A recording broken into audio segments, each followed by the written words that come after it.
नमस्ते दोस्तों, आज मैं आपको सुनाने वाला हूं एक पुरानी कहानी रैबिट यानी खरगोश और टर्टल यानी कछुए की। पर रुक जाओ, इस बार कहानी में एक फाइनेंशियल ट्विस्ट है। इस कहानी के अंदर छुपा है म्यूचुअल फंड में इन्वेस्ट करने का सबसे इंपॉर्टेंट राज, यानी एसेट एलोकेशन।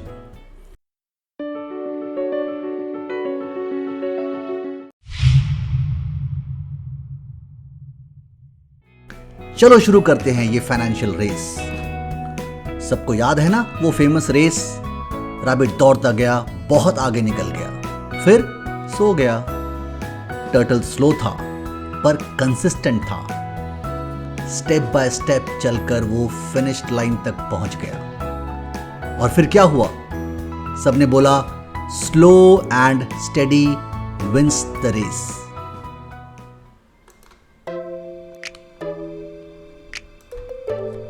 फाइनेंशियल एंगल समझो। टर्टल रिप्रेजेंट करता है डेट फंड्स या फिक्स्ड इनकम को।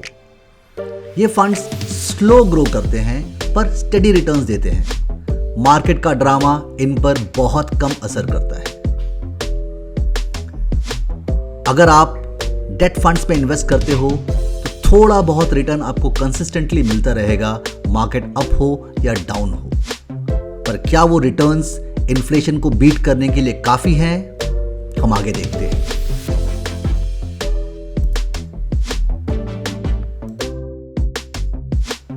हार से रैबिट को गुस्सा आ गया। उसने बोला, मैं रीमैच करना चाहता हूं। और इस बार रूट चुनने वाला था खुद रैबिट।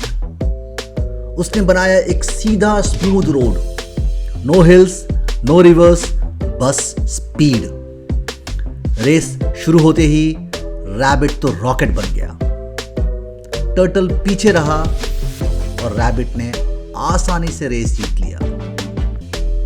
अब सोचो ये फाइनेंशियली क्या मतलब रखता है। जब मार्केट स्मूथ चलता है, नो वोलेटिलिटी, नो पैनिक, तो इक्विटी फंड्स भी ऐसे ही परफॉर्म करते हैं। हाई रिस्क हाई रिटर्न, लेकिन सिर्फ तब जब एनवायरनमेंट आपके फेवर में हो।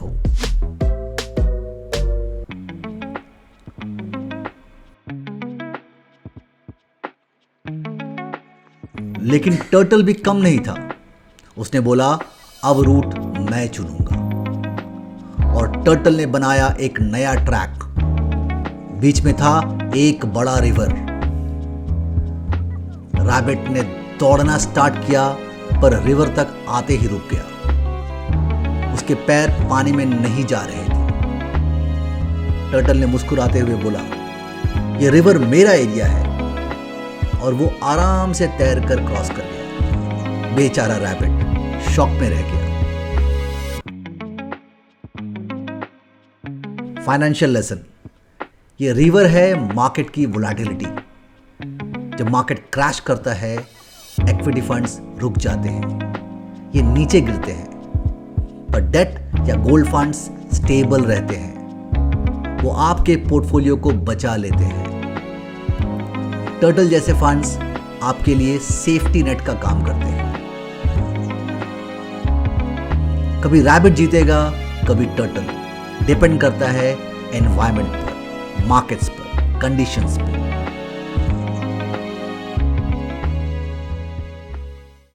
अब दोनों ने सोचा, हम अलग अलग दौड़ते हैं तो कभी कोई एक बार हारता है, कभी कोई एक बार जीतता है। पर अगर मिलकर रेस करें तो? फिर दोनों ने डिसाइड किया, हम मिलकर रेस करते हैं। फाइनल रूट था लैंड रिवर लैंड। मतलब फाइनल रूट में नदी भी थी, रोड भी था। पहले लैंड पे रैबिट ने टर्टल को पीठ पर बैठाया और फास्ट दौड़ लगाई। फिर रिवर आया, टर्टल ने रैबिट को बिठाया और आराम से तैरकर क्रॉस कर लिया। और फिर लास्ट लैंड सेक्शन में रैबिट ने दोबारा स्पीड दिखाई। दोनों ने मिलकर लाइन क्रॉस किया एक साथ।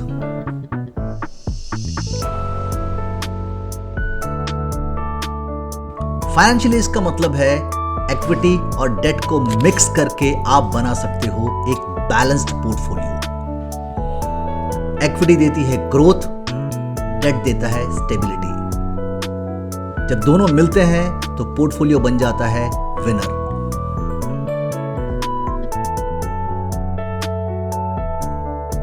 चलो अब थोड़ा डेटा के साथ समझते हैं। अगर आप सिर्फ इक्विटी में इन्वेस्ट करते हो तो ग्रोथ मिलेगी पर वोलेटिलिटी भी होगी। अगर आप सिर्फ डेट में इन्वेस्ट करते हो तो सेफ रहेगा पर रिटर्न्स लिमिटेड रहेंगे, और हिस्टोरिकली ये रिटर्न्स इन्फ्लेशन को भी बीट नहीं करते हैं पोस्ट टैक्स के बाद। लेकिन जब आप दोनों को मिक्स करते हो, जैसे कि 60% इक्विटी 40% डेट, तो आपका ग्राफ स्टेबल जाता है। यही है एसेट एलोकेशन, ग्रोथ और प्रोटेक्शन का परफेक्ट बैलेंस। एक इन्वेस्टर के पोर्टफोलियो में रैबिट भी चाहिए, टर्टल भी चाहिए, यानी उसे खरगोश की स्पीड भी चाहिए और कछुए की स्टेबिलिटी और स्लो एंड स्टेडी रिटर्न्स भी चाहिए। रैबिट के बिना आप जीत नहीं सकते और टर्टल के बिना आप बच नहीं सकते वोलेटिलिटी में। और ये बैलेंस आपके रिस्क प्रोफाइल के हिसाब से डिसाइड होता है। एज, गोल और टाइम होराइजन कितना है आपके पास। चलो एक बार रिकैप करते हैं दोस्तों। लेसन 1, कंसिस्टेंसी विंस, टर्टल जैसा पेशेंस रखो। Lesson 2, strategic advantage, equity growth phase में शाइन करता है। लेसन 3, स्टेबिलिटी मैटर्स, वोलेटिलिटी में डेट फंड्स काम आते हैं। Lesson 4, balance wins, equity plus debt equals perfect team work. सिर्फ स्पीड या सिर्फ स्टेबिलिटी से जीत नहीं मिलती, जीत मिलती है सही एसेट एलोकेशन से। तो बताओ दोस्तों, आपके पोर्टफोलियो में रैबिट और टर्टल का मिक्स कितना है? कमेंट्स में लिखो, और ऐसे ही फाइनेंशियल स्टोरीज के लिए फिंसडम को सब्सक्राइब करो, और याद रखो, fast and consistent wins the race. Happy investing.